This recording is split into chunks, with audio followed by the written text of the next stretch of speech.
È una situazione assolutamente in remissione totale, nel senso che abbiamo un'incidenza che è sotto gli 11 casi ogni 100.000 abitanti alla settimana.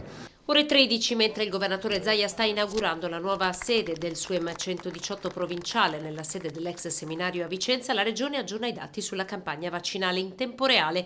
2.436.149 veneti hanno già ricevuto almeno la prima dose, 3 milioni e mezzo i vaccini somministrati tra prima e seconda dose, insomma almeno un veneto su due ha iniziato il percorso vaccinale.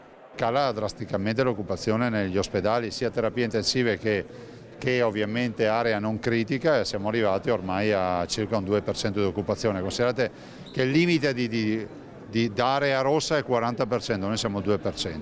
Il trend in progressivo miglioramento è con un indice di trasmissibilità del virus allo 0,67%, proprio nel giorno in cui diventa realtà, con la firma del decreto di ieri, la possibilità di tornare a muoversi liberamente in Europa se provvisti di Green Pass a partire dal 1 luglio.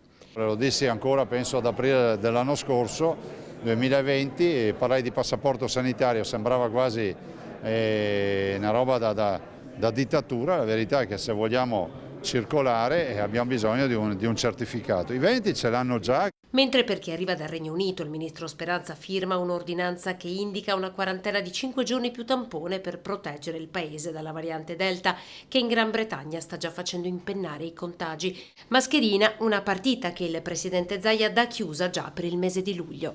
Non possiamo arrivare a Ferragosto. Immagino che con luglio questa sia un'altra delle partite risolte.